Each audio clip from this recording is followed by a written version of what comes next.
Hello! Hello iOS fans! It's the Agents of Sigmar. And in this video we are asking, does the Nemesis format need a far list?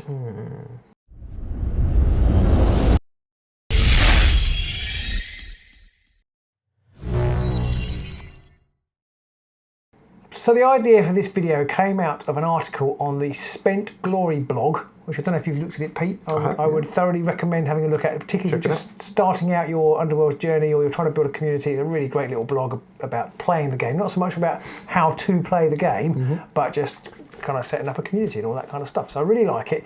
And he posted fairly recently, although quite a long time ago now, because Pete and I take ages to actually get around to doing anything, an article on there about whether Nemesis needed a far list. And he made lots of fairly good points about why it did, but then he kind of came down on the side that maybe it didn't, and we thought we would do, in fact I commented on Facebook that we should do a video about it to talk about our thoughts on it, and here we are. Here it is, yeah. So I think it's fair to say if a Duff Nemesis deck comes out, like say Deadly Depths off the top of my head, nobody ever plays it. You never see that, and as we might expect, we tend to see the more recent ones. That's just the way these things go, and there are definitely some overpowered cards in some of those decks, or comparatively powerful cards in those decks, which maybe in a championship format they would need restricting. Do they need restricting in Nemesis? To a degree, I guess. It's sort of moo in that there's going to be maybe 2 or 3 restricted cards in a deck, because they're going to be the most obviously powerful ones. Top 10% of a deck seems like a good number of cards to restrict if there's a lot of powerful cards knocking around there. But how many combinations are you going to have of warbands and decks that are going to have that more than 3 combination? Yeah, I mean that 3 seems like a good number. I can't see them saying, "Oh, you can only have 1 restricted card in your deck," because that wouldn't really work. I mean, there are some. Yes. The Gnar Spirit pack, I think, actually has 3 restricted cards. They do, yeah. And then Tooth and Claw has 3, so you could combine that for 6. Yeah. And as I know, Rippers can be very, very oppressive when you're playing with Tooth and Claw, especially when you play with a terrible warband. Because I think Rippers has 2 of its own. I think they've got 2. So that's 5. So those. There's a few other warbands that have got 2 or 3 on. There's Morgox, Hrothgorn, and the Thorns of the Bride Queen. They've all got like 2 or 3 restricted ones, but that's like it. And a lot of them, the decks they're going to go for aren't probably going to have as many restricted cards. I haven't looked into exactly to the maths, but it just feels like there's not a lot of combinations. There aren't a lot. Most warbands are like it's going to be 3 at the most. Considering we've got like 50 warbands now, there's not many warbands out of all of them, and people tend to then shy away from the more powerful warbands because it's like that's easy mode. I have definitely noticed that in the tournaments I've looked at, and certainly the one we went to, people didn't play. It wasn't all Gnar Spirit packed with Tooth and Claw. There was no Headsman Curse either. No. So there were. I mean, lots of people played Ephelim, and Ephelim is very strong. People and they haven't had time to restrict those cards yet. And there are definitely some that need restricting in there. There are some, yeah. But I think of all the decks we played, I don't know if any of them were Tooth and Claw, the ones that were there. Maybe 1. I think there were 3 in the top 4. But I don't think any of them were Tooth and Claw. No. So they were all other decks that haven't got any restricted cards. And I'm not sure, you might know a bit better, whether there'd be 3 Ephelim cards you'd restrict. I can think of 1 that I would ban, but I can't. Yeah, there's definitely a few in there. There's a few almost unstoppable objectives. There's 1 or 2 must-have cards. Obviously, the upgrade card, that'd have to be restricted because it's just so powerful. I think it should be errated. I think it does need an errata as well, yes. Yeah. I think there is scope for probably 3 cards in the Ephelim deck to be restricted. But then if you put that with the Magic deck, well, we don't know yet, but there are none restricted in there. Or if you put it with Fortress, there's none restricted in there. And I think the Magic one, because of the nature of the Magic deck, generally you don't have many casters. And a lot of the things have something that plays off against them. So it's not just all profit, it's not all win. There is some downside to all of them. The objectives aren't the easiest objectives and so on. So I don't think that those decks would have any restricted cards. No. I'm trying to think, what deck is Sudden Demise in? That's restricted. That's in the Deadly Delvers deck, yeah. So I don't know if any played Ephelim with Delvers, but that potentially you could be getting up to 4 cards there. But I think there was an Ephelim Delvers, yes. Right. In fact, that was the gentleman I played last. Okay.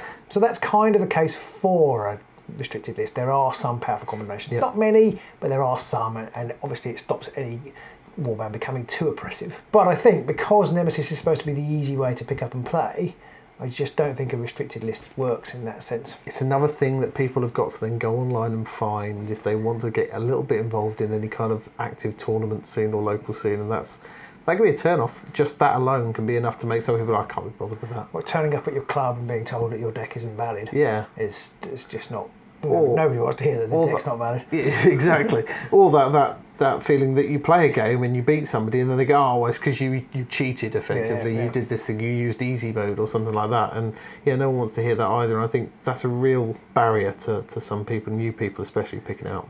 It feels like since COVID, GW have done a bit of homework on who actually buys their Underworlds models. Yeah.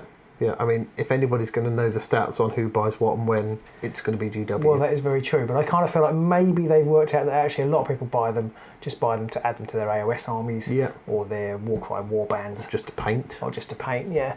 And I think the opportunity maybe just to easily play with their models and not feel like I've just bought these vampires, but I haven't got anything else, so I can't play with them. Yeah. I kind of feel like that maybe that's losing them people who could play their game, whereas actually making it nice and easy, reducing all the barriers to play, brings in more people, and at the end of the day that's what GW want. Yeah, we know from the video that went out that Peachy put on his channel where he was talking to one of the lead designers. They have that trumpet, the big trumpet, and it's like they want to concentrate on the thick end. It's not an actual trumpet. It's not an actual trumpet, although I wish it kind of was. But it's like the bigger end of the trumpet appeals to the most people, and that's where they want to aim for. So the people at the thin end of that wedge, which are going to be your championship players, die-hard championship players, there's a lot less of them than there are at the other end, which are just the people who play it for fun. And they're the people they want to hit with their products. Yeah, exactly. Yeah, it's a really good video. I would recommend checking it out. I should get my minion to put it in the description below.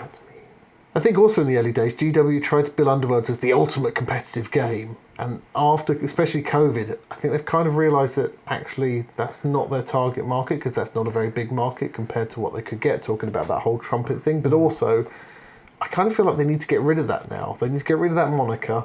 They've shed a lot of the problems. I want to make a moniker joke. They need to get rid of that, and Rachel, maybe Phoebe too, and they should just concentrate on the fact that you don't need to buy everything. You don't need to get all the models or all the cards. That's not required anymore. Yeah, that ultimate competitive game title always feels a bit like a millstone around their neck, in the sense that people will always moan that whatever they just done meant that it wasn't the most competitive. So I can't get rid of that. And just like, I mean, what people really want, I think, is a fun game you can sit down, play quite quickly, and not have to do loads of preparation beforehand, and just play it and enjoy it. It doesn't have to be the ultimate competitive game. It can just be a fun competitive game. Exactly, yeah. Because there's two of you. By definition, it's competitive, but it doesn't have to be the ultimate. The funnest competitive game. There you go, GW. Yeah, there you go. Check in the post for us. Get that for free. And I think that kind of ties in with the way games are moving. I mean, this is all very anecdotal, but I feel like 40k has slimmed down the complexity of its list building. Warhammer Fantasy Battle, a good 6 or 7 years ago now, was thrown out so that they could bring in simplified list building with AOS. Games like Marvel Crisis Protocol are really popular because it's very quickly to build an army, and of course Shatterpoint as well. That's got to be about the easiest way of building a strike team I've ever seen. So I feel like less backroom preparation is more game time on the table, and just less stress around, especially for us busy parents. Yes, I think again it's that trumpet, isn't it? You appeal to people if you go, all you got to do is buy this box and you can play. And people are like, awesome, I haven't got to sit down with a calculator and a pad of paper. I mean, sure, when we were all like in our teens, we used to spend hours poring over lists and writing up theoretical armies that we never bought. Certainly never probably came cheating 9/10 of the time. Probably, yeah. But now that thought just makes me want to give up before I've even opened a box or painted a model. And that's where I got to with Underworlds with the championship. Yes. I can't be bothered to work out whether these new 60 cards are better than the other 60 cards that I was already looking at. Exactly. It's just too much choice. And I think they've worked out too much choice is bad and less choice is good. And I think overall, I agree with that personally. And there's a lot of people out there who will vehemently disagree with us, and they want all of the choice so they can craft the most specific list for them. But those two people can play each other. Exactly. That's the thin end of that wedge again, and we want to be on that thicker end of the trumpet. Thick end of the trumpet. There were more euphemisms in this video than I was anticipating. So I think the final piece of evidence that we don't need a far list is, it's very anecdotal again, but actually the Underworlds community seems to almost revel in playing stuff that's not as good as it could be. No, everybody loves seeing like the Chosen Axes in there. The minute you see a Season 1 warband near the top of the list, everyone's like, oh yes, love it. Exactly, and you do see, you might see a preponderance of Crimson Court or maybe Null Spirit Pact, but only really for a couple of months, and then people are like, oh, I'm bored of that now, Exactly. and I'm going to go and try and see if I can make Eyes of the Nine work. Yeah. And the answer is always no. But it doesn't stop people from trying, which is the beauty of it. Which is why, again, I don't think you actually need a file list, because it's almost it's solving a problem that almost isn't there, because nobody plays that competitively. Yeah. And if you do, take a good hard look at yourself. Yeah, I think the number of people who want a nice, easy pickup game with a minimal amount of hassle is a much larger pool of people to cater for, and I think GW have realised that. I think overall that's good for the game. More people playing is just good for the game, it's good for the community, and I think a file list would just restrict that. Yeah, absolutely. Just as soon as you being a file list, I feel like you introduce a right and a wrong way to play. Yeah. So it's like, well, I'm afraid you're not playing this right anymore because you've got these cards that you can't use, and you don't want that on your first experience. So that's kind of why I think it was a really good piece on the Spent Glory blog. Yeah. And do check out his other stuff.